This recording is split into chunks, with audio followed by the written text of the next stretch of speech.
Buenos días, hermanos, ¿cómo están? Aleluya, estamos bendecidos, estamos alegres, estamos contentos por lo que Dios está haciendo en este lugar. Todos ustedes tienen que invitar las tortas porque estamos estrenando seminarios por primera vez aquí, hermanos. Aleluya, ¿cuántos están gozosos por eso? Aleluya. Si se fijan, no cabemos, bueno, ahorita sí. Ayer en la noche estábamos llenos, no cabíamos y estábamos gozándonos en la presencia de Dios, alabando a nuestro Dios y dando toda la gloria. Aleluya, qué gran bendición. Así que, bueno, pues vamos a compartir la palabra de Dios. Para eso vinimos, a escuchar lo que Dios tiene para nuestras vidas. Vamos a hacer una oración rápida para que Dios nos ayude y después vamos a compartirla y que podamos recibirlo. Bendito Dios, te doy toda la gloria, Señor, la honra, la alabanza, Señor, a ti y solo a ti, porque tú nos has salvado, Señor, porque tú, oh Dios, nos has rescatado, Señor. Queremos poner en tus manos, Señor, este servicio, estos seminarios, Señor, cada uno de los mensajes, Dios, que tu palabra esté fluyendo, Señor, que hay una libertad, Señor, para hablar, Señor, y que cada uno de nosotros podamos recibirla, Padre. Estamos rechazando, reprendiendo tu espíritu de confusión, Señor, tu espíritu de cansancio, Señor, lo estamos atando en nombre de Jesús y clamamos, Señor, por la presencia de tu Espíritu Santo en nuestras vidas. En nombre de Jesús. Amén. Aleluya. Vamos a leer una historia un poquito larga, vamos echándola rápido. Deuteronomio 1, del 19 al 40.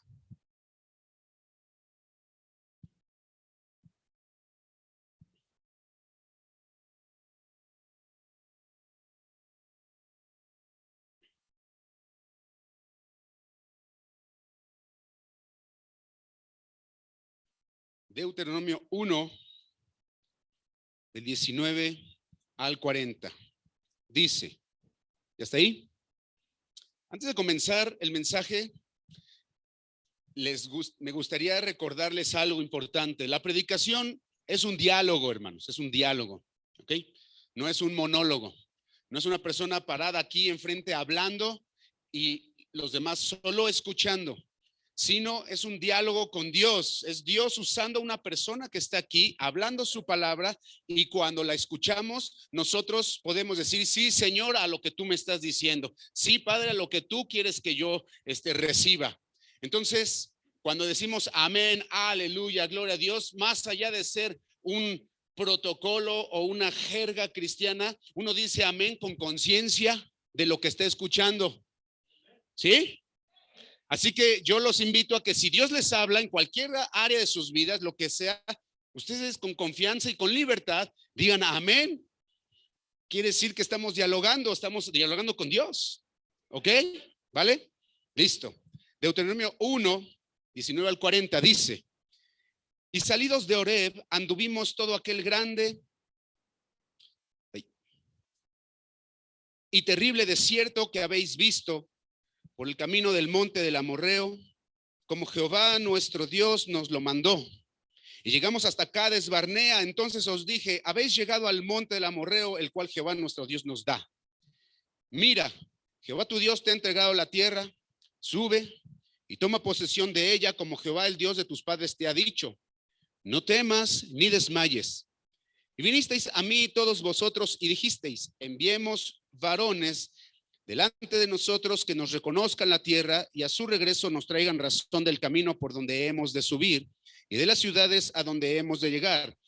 Y el dicho me pareció bien y tomé 12 varones de entre vosotros, un varón por cada tribu, y se encaminaron y subieron al monte y llegaron hasta el valle de Escol y reconocieron la tierra y tomaron en sus manos del fruto del país y nos lo trajeron y nos dieron cuenta y dijeron, es buena la tierra que Jehová nuestro Dios nos da.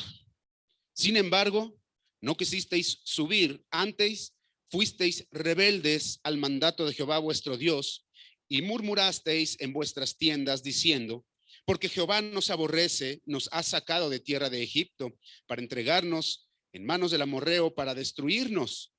¿A dónde subiremos? Nuestros hermanos han atemorizado nuestro corazón diciendo, este pueblo es mayor y más alto que nosotros. las ciudades grandes y amuralladas hasta el cielo. Y también vimos allí a los hijos de Anac. Entonces os dije, no temáis, ni tengáis miedo de ellos. Jehová vuestro Dios, el cual va delante de vosotros, él peleará por vosotros, conforme a todas las cosas que hizo por vosotros en Egipto, delante de vuestros ojos. Y en el desierto has visto que Jehová tu Dios te ha traído como trae el hombre a su hijo, por todo el camino que habéis andado, hasta llegar a este lugar. Y aún con esto no creísteis a Jehová vuestro Dios, quien iba delante de vosotros por el camino para reconoceros el lugar donde habíais de acampar, con fuego de noche para mostraros el camino por donde anduvieseis, y con nube de día. Y oyó Jehová la voz de vuestras palabras y se enojó y juró diciendo, no verá hombre alguno de estos, de esta mala generación, la buena tierra que juré que había de dar a vuestros padres, excepto Caleb, hijo de Jefoné. Él la verá y a él le daré la tierra que pisó, y a sus hijos, porque ha seguido fielmente a Jehová. También contra mí se airó Jehová por vosotros y me dijo, tampoco tú entrarás allá. Josué, hijo de Nun, el cual te sirve, él entrará allá. Anímale, porque él le hará heredar a Israel, y vuestros niños, de los cuales dijisteis que servirían de botín, y vuestros hijos que no saben hoy lo bueno ni lo malo, ellos entrarán allá, y a ellos la daré. Y ellos la heredarán. Pero vosotros volveos e id al desierto, camino del Mar Rojo. Ok. Nosotros sabemos que tenemos tres enemigos fundamentalmente a los cuales nos enfrentamos todos los días: el diablo, el mundo y nuestra carne. En estos tres se centran todas nuestras batallas.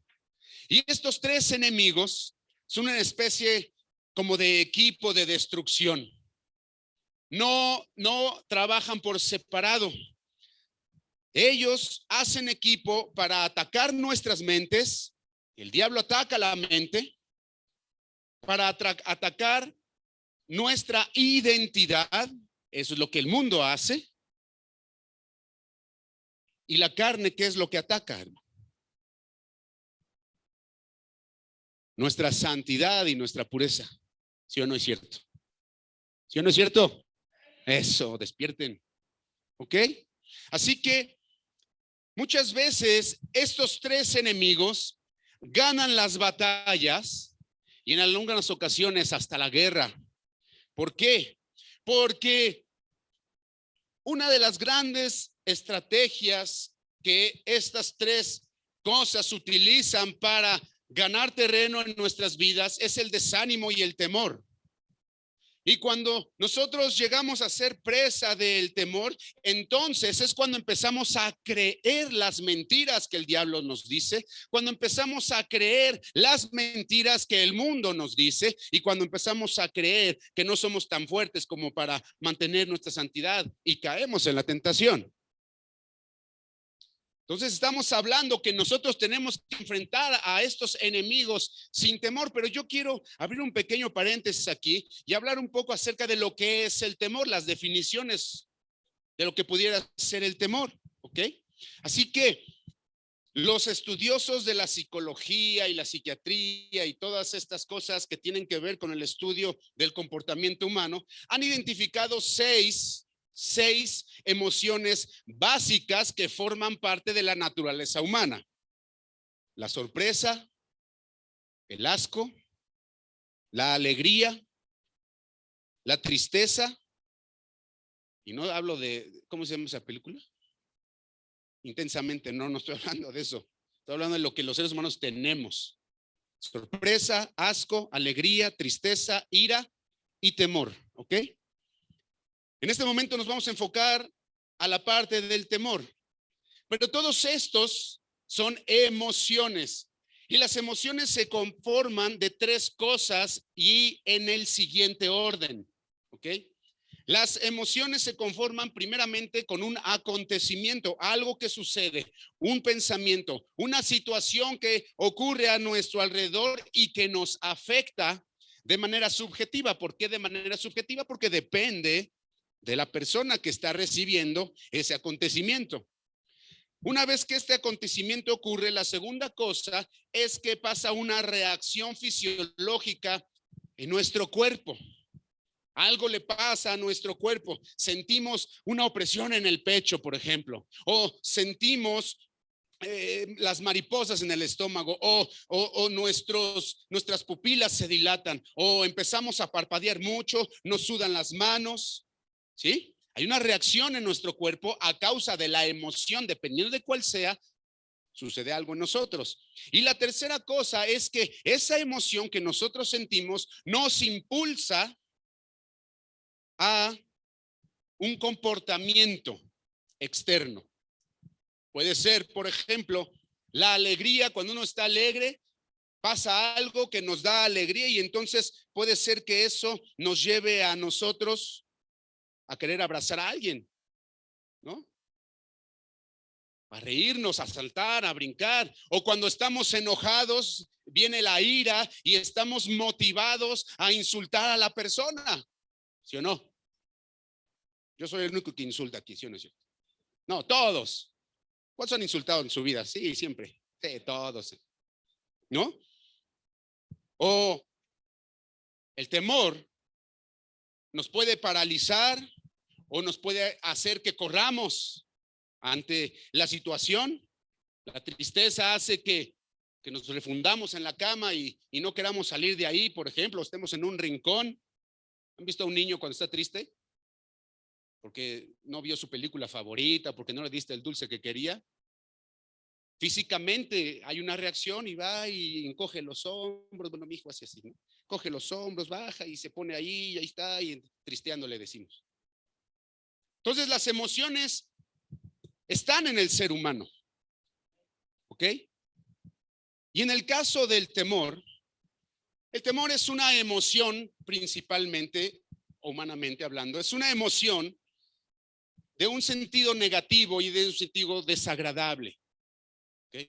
El temor puesto en la circunstancia correcta es algo que nos ayuda a sobrevivir, ¿no?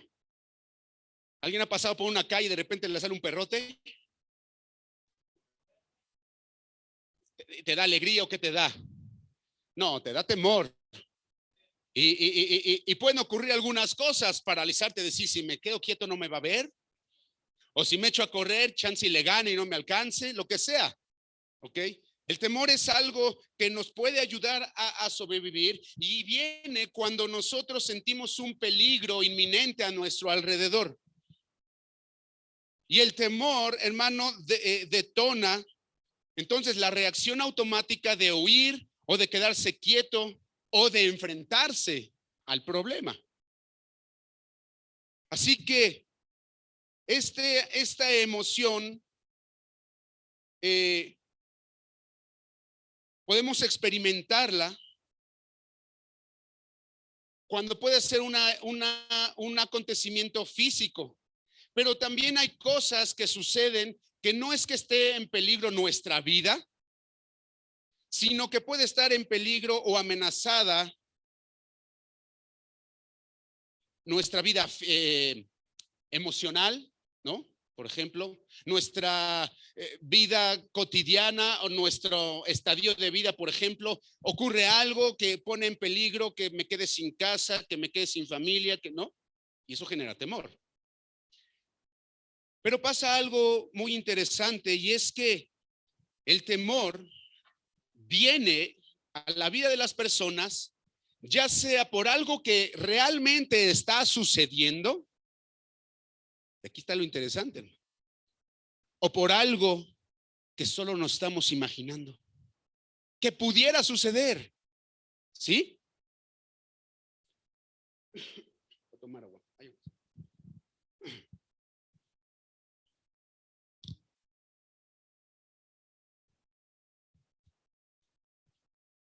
Entonces, en el caso que nos ocupa, el problema real no se produce cuando sentimos temor ante algo que está sucediendo de a de veras,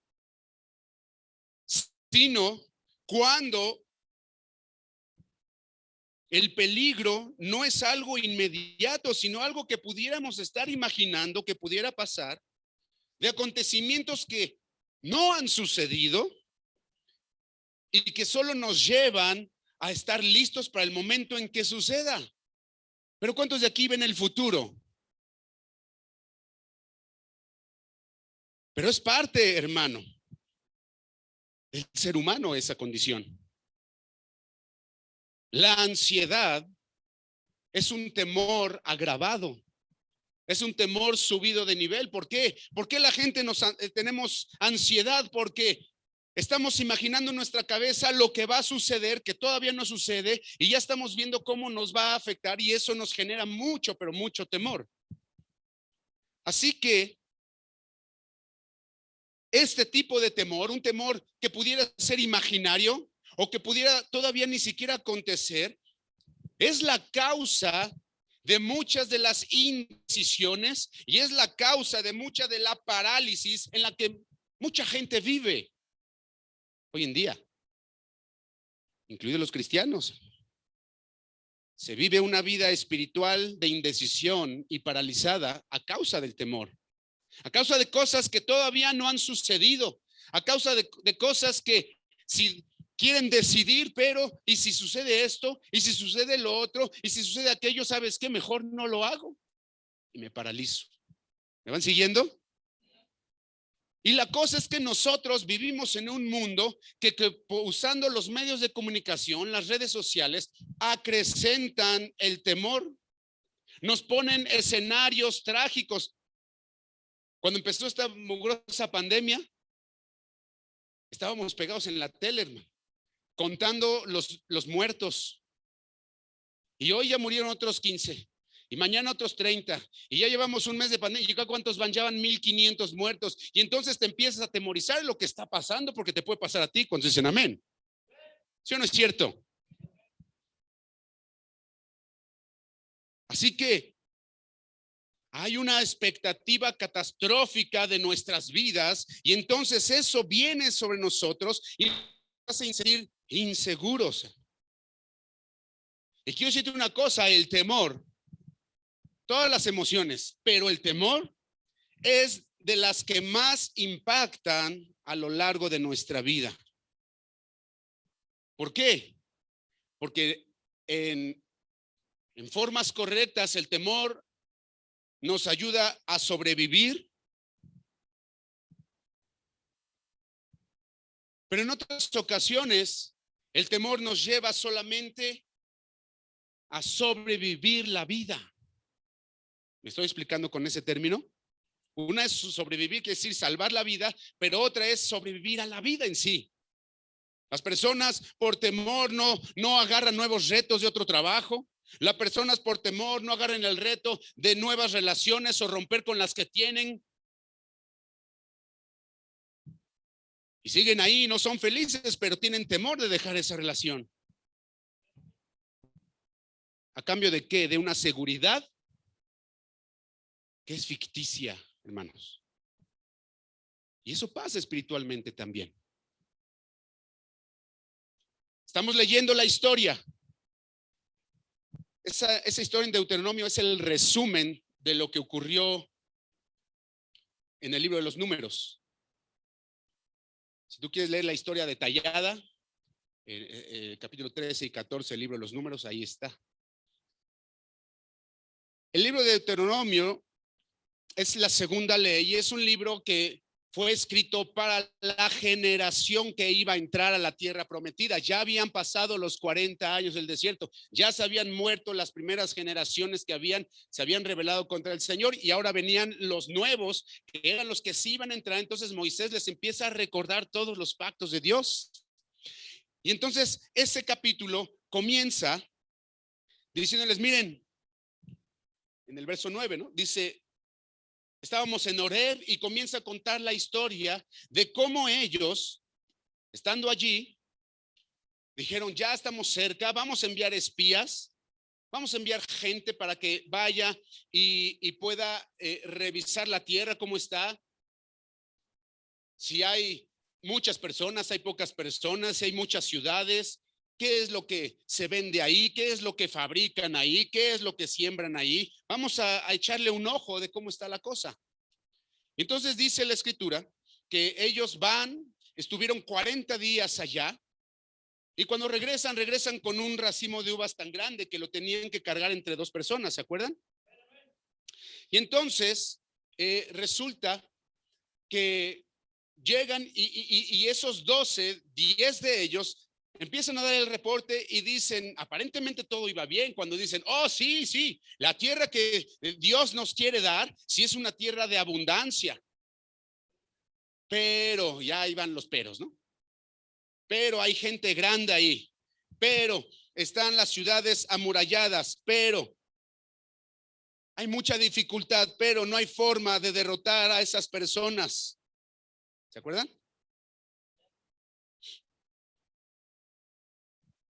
Y entonces dice la escritura que eso generó temor en ellos primero y después lo transmitieron al pueblo. 2 de ellos habían dicho, no, pero podemos, no, pero Dios está con nosotros, pero los demás pudieron. La opinión de 8 pudo más que la de 2 personas. ¿Sí?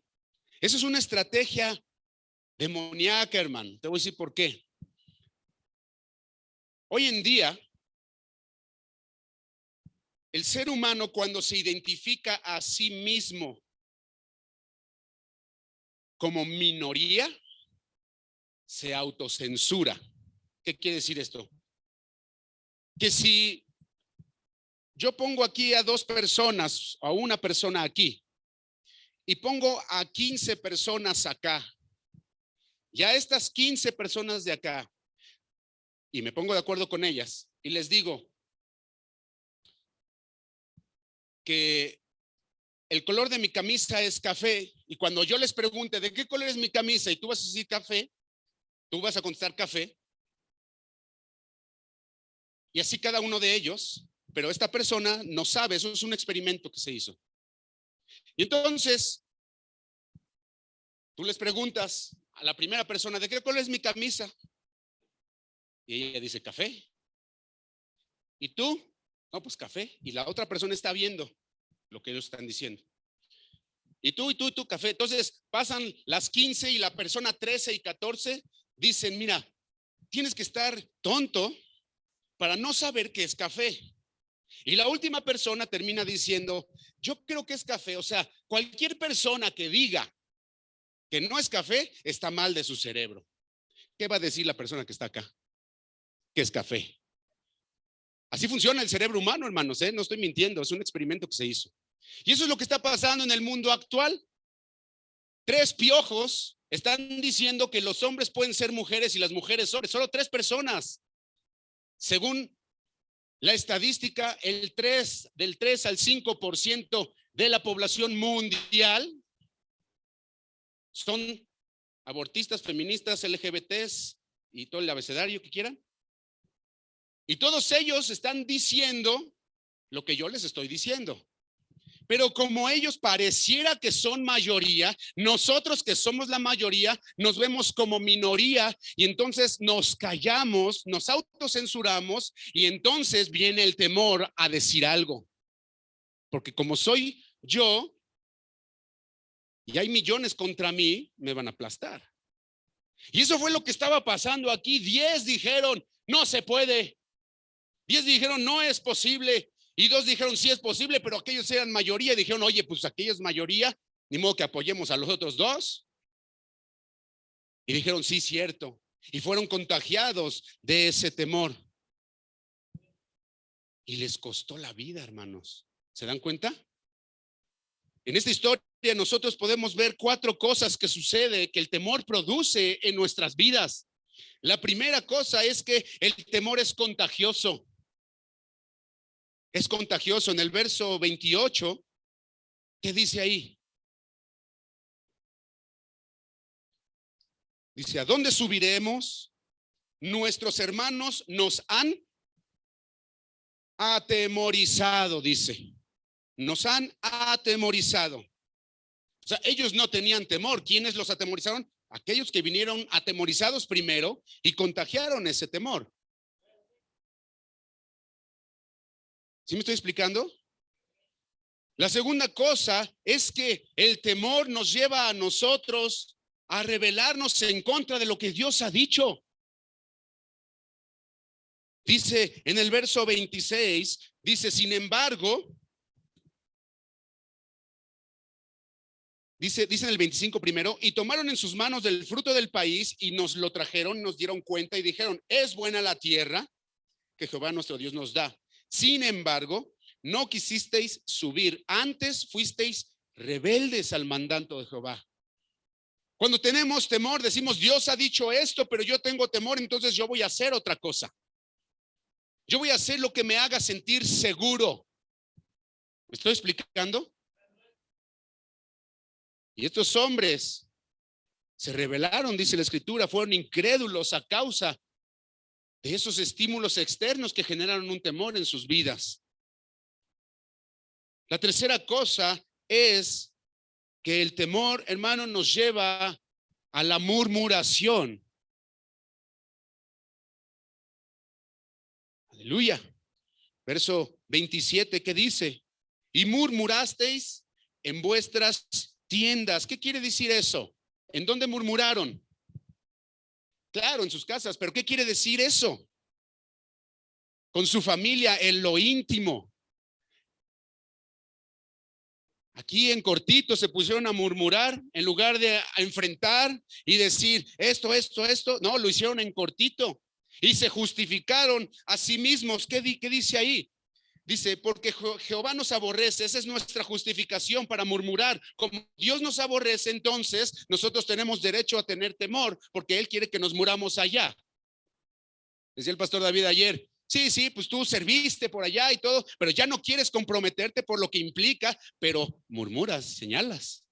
O sea, ¿a alguien le cayó esa piedra? A algunos nos cayó esa piedra. Gloria a Dios. Y la cuarta cosa, que es la más importante en esta mañana, hermanos. La más importante. Verso 34. Esto está tremendo, ¿eh? Verso 34. Y oyó Jehová la voz de vuestras palabras y se enojó. Oye, pero si Dios es amor. Dice la Biblia que Dios se enoja. Cuando nos llenamos de temor y nos podemos a justificar nuestras vidas y nos podemos a murmurar, se enoja con nosotros. Y después, cuando tú sigues leyendo, te das cuenta que es cuando Él dice, ¿sabes qué? Todos estos ya no van a entrar porque fueron rebeldes, porque no escucharon. Yo les dije que iba a ir con ellos, yo les dije que yo iba a estar, yo les entregaría la tierra, pero prefirieron escuchar y seguir sus instintos de temor en lugar de obedecer. Y dice que se enojó. Cuando Moisés está hablando con Dios en la zarza, él empieza a poner los pretextos y los pretextos y los pretextos. Y dice la Escritura que después, cuando Moisés le dice, Señor, mejor envía al que tienes que enviar, no me envíes a mí, dice que él se enoja con él. Dios se enoja, hermano, con nosotros cuando somos gobernados por el temor y no actuamos en fe. Aleluya, ¿me va siguiendo? Era obvio, el pueblo de Israel venía de una esclavitud de 430 años. Venía de experimentar, ¿no? Imagínate, 430 años esclavos. Luego los esposos con 2 semanas de hacer qué hacer y recibir chicote, ya no quieren hacer nada. O imagínate, 430 años, vienen al desierto y ahora se enfrentan contra otro tipo de lo que pudiera ser otra esclavitud. Y entonces dicen, no, para estar allá, me sacan de Guatemala para llevarme a Guatepeor, ¿sí o no? Y ellos no responden. Y muchas veces nosotros nos pasa lo mismo. Uno de los detonadores más importantes en nuestras vidas respecto del temor es cuando perdemos el control. ¿Cuántos les gusta controlar aquí? ¿A cuál les gusta? Honestamente, levanten su mano. O sea, a mí me gusta controlar. Levanten su mano. Sí, claro. A los demás les gusta que los controlen, entonces. No, a todos nos gusta tener el control, por lo menos una vez, ¿no? Como dirían ese chiste. En mi casa yo tengo la última palabra. Sí, mi vida. Es la última palabra. Aleluya. Así que, ¿qué sucedió con esta gente? Cuando llegan y ven, ellos dicen, no tenemos control sobre esto. Son gente enorme, ciudades amuralladas, grandes, fortificadas. Nosotros no tenemos forma de hacerlo. No tenemos el control. Y eso genera temor. Nos genera mucha inseguridad el no tener el control de las cosas, porque cuando las tenemos, entonces podemos asegurar el resultado que queremos. Pero ¿qué dice la palabra de Dios, hermano? ¿Qué dice la Escritura? Primera de Pedro 5:7. Vamos bien, ¿verdad?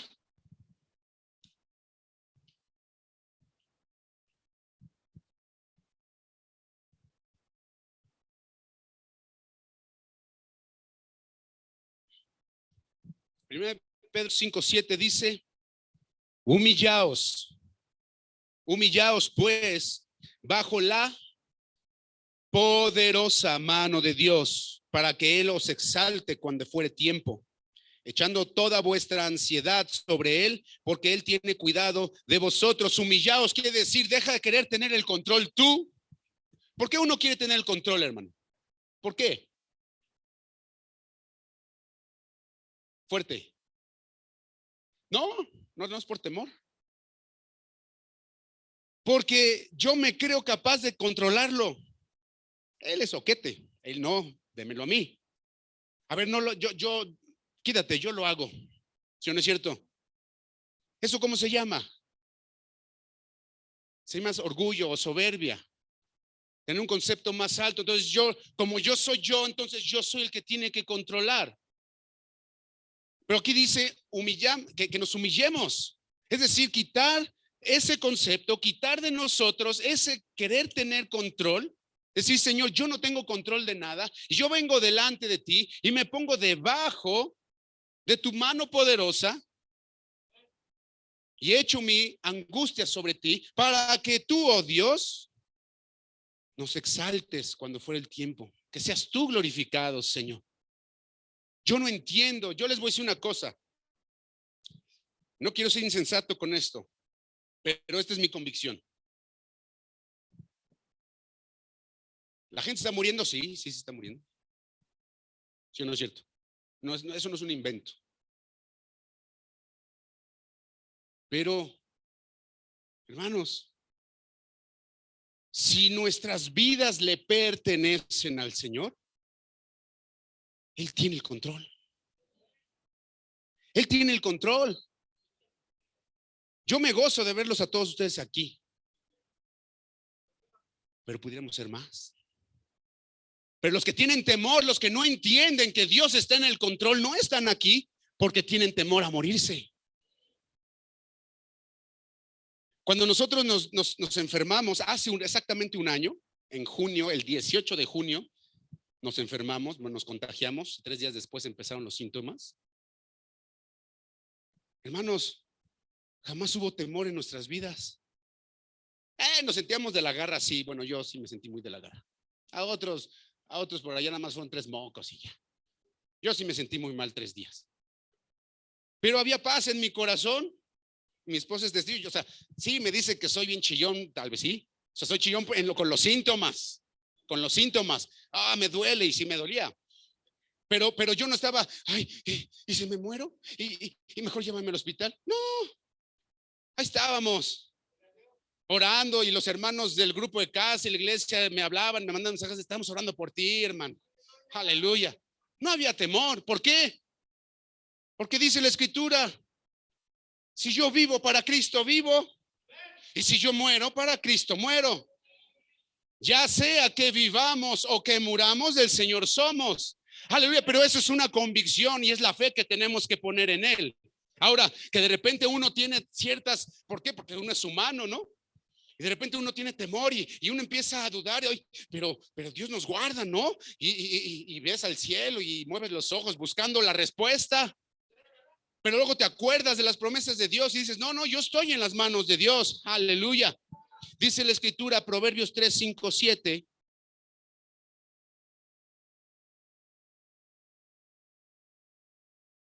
¿Me van siguiendo? ¿Está haciendo sentido, hermanos? ¿Sí? Porque no quiero que al final del día, ¿y de qué habló el hermano? Como del temor, no hablo del temor, ¿no? No, que se entienda lo que estamos platicando porque es importante. ¿Ya está ahí? Dice, fíate de Jehová de todo tu corazón. ¿Qué es fíate? ¿Qué es fiarse? Es poner todo lo que tienes ahí. Dice, confía en Jehová de todo tu corazón y no te apoyes en tu propia prudencia. Reconócelo en todos tus caminos y Él enderezará tus veredas. No seas sabio en tu propia opinión. Proverbios 26, 12. ¿Cómo? Y apártate del mal. Sí, perdón. No seas sabio en tu propia opinión y apártate del mal. Proverbios 26, 12 dice, ¿has visto sabio en su propia opinión? ¿Conoces a esas personas que todos saben? Yo soy de ese club, hermanos. Dice, ¿conoces sabio en su propia opinión?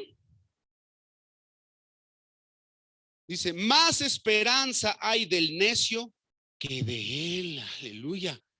¿Conoces a alguien que siempre le gusta tener el control? ¿Conoces a alguien que siempre le gusta estar imponiendo sus ideas? Dice, hay más esperanza para un necio que para ese.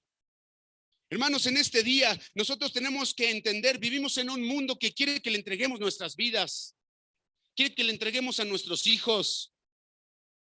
Acaba de salir la semana pasada o semana y media un mugroso documento, quien lo quiera y luego se lo mando, un mugroso documento de gobernación oficial, donde dice en este próximo regreso a clases, o sea, en agosto, presencial, se supondría que en agosto, sí, según el semáforo, ¿no? En este próximo regreso a clases presencial, es prioritario para el gobierno incluir en el plan escolar la educación sexual integral en primaria. ¿Qué significa eso? Educación sexual, toda la vida la hemos tenido. Sí, tal vez sí. Pero cuando ellos hablan de educación sexual integral, lo que están diciendo es vamos a meterles la ideología de género en las escuelas, a tus hijos y a los míos. ¿Sí me estoy explicando? Quieren imponer, hermano. Pero nosotros, ¿qué tenemos que hacer? Fiarnos de Jehová, aleluya, confiar en Dios, porque Él ha vencido, hermanos. Dice la escritura, ustedes van a ir y conquistarán esa tierra y van a echar afuera a toda esa gente y ustedes lo van a hacer, no porque van ustedes, sino porque yo voy con ustedes. Gloria a Dios. Cuando estamos confiados en nuestra propia opinión, es cuando creemos que tenemos el control, y cuando falta el control, el temor nos invade, nos gobierna, nos sentimos amenazados por la incertidumbre. ¿Me está escuchando? Vamos bien, empezamos tarde.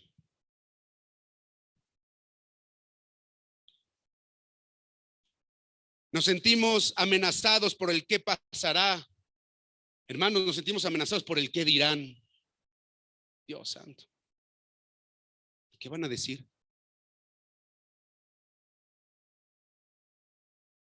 En la palabra de Dios yo encontré, tal vez hay más, casi 100 situaciones en donde Dios de manera expresa, ¿qué quiere decir expresa? O sea, claramente, ¿no?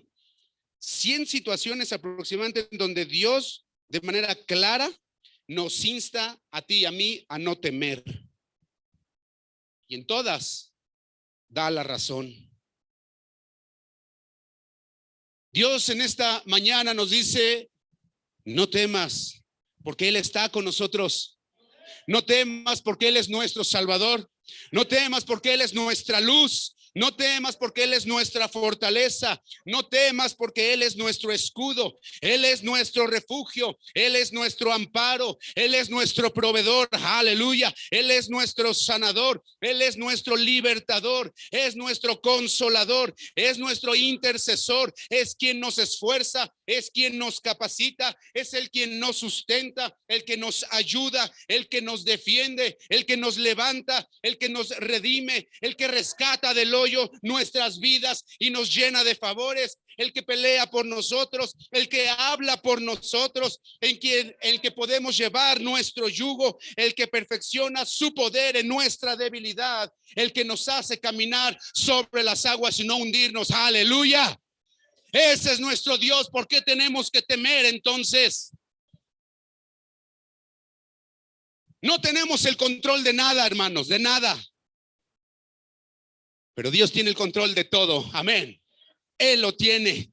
No hay enemigo que Dios no pueda vencer. Ni uno solo, hermano. No hay nadie que se le pueda poner al tú por tú. Oh, esos soquetes de los filisteos pusieron el arca de Dios junto a su estatua de Dagón. Y al otro día el Dagón estaba tirado, hermano. Ay, se cayó. A lo mejor tembló. Y lo pusieron ahí otra vez.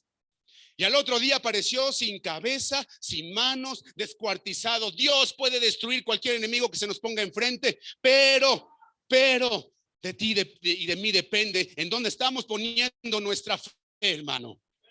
Aleluya. Nosotros hemos decidido servir a Dios. Hemos decidido entregarle nuestras vidas al Señor y no vamos a vivir por temor. Por eso estamos aquí y no viéndolo por Zoom. Por eso, porque creemos que Dios está en control de todas las cosas.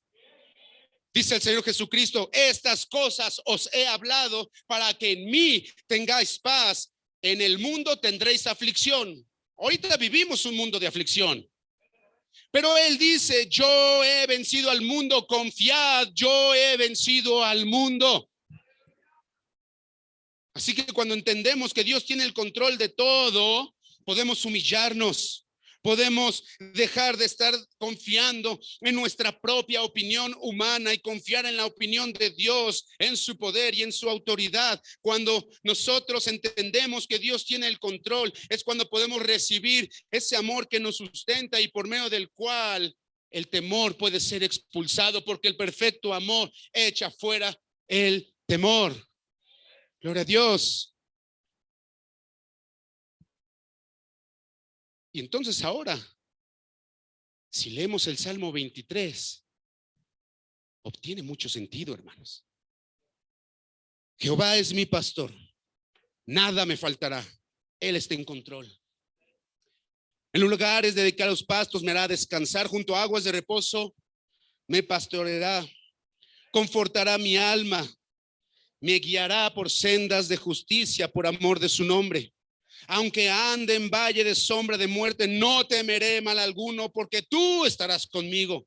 Tu vara y tu cayado me infundirán aliento. Aderezas mesa delante de mí en presencia de mis angustiadores. Unges mi cabeza con aceite, me das tu Espíritu Santo. Mi copa está rebosando. Ciertamente el bien y la misericordia me seguirán todos los días de mi vida, y en la casa de Jehová moraré por largos días, hermano. Solo una relación verdadera con Dios, real, de obediencia al Señor Jesucristo, poniendo nuestra fe en Él, es lo que nos permite enfrentar al enemigo sin temor. Y enfrentar quiere decir no quedársele viendo, sino darle sus cachetadas. Y a lo mejor te da una a ti también y te tira un diente, pero tú le das más y lo vences. Porque mayor es el que está en nosotros que el que está en el mundo, hermano. Hoy la iglesia necesita entender esto. Hay muchas iglesias que hoy han cerrado por el temor al contagio, por el temor a morirse. ¿Y qué crees? Algunas de nuestras iglesias los han cachado, algunos que quieren seguir en la batalla. ¿Me estoy explicando? Tenemos que eliminar los hábitos de pensamiento basados en el temor. Ay, pero ¿y si me enfermo? Ay, pero ¿y si me atropellan? Ay, pero ¿y si no estoy diciendo que seamos imprudentes, entonces me voy a cruzar el periférico al fin que lo hago sin temor. No estoy diciendo eso. Me voy a ir ahí al hospital COVID y a decirle a la gente que me escupa, porque no tengo temor. No estoy hablando de eso. Estoy hablando de confiar en Dios. Estoy hablando de no temer, porque Dios está en control de nuestras vidas. Desechemos los pensamientos de temor y aprendamos a confiar en su palabra, hermanos. ¿Cuántos me siguieron hasta acá? Denle un fuerte aplauso al Señor de alabanza, hermano. Fuerte el aplauso a nuestro Dios.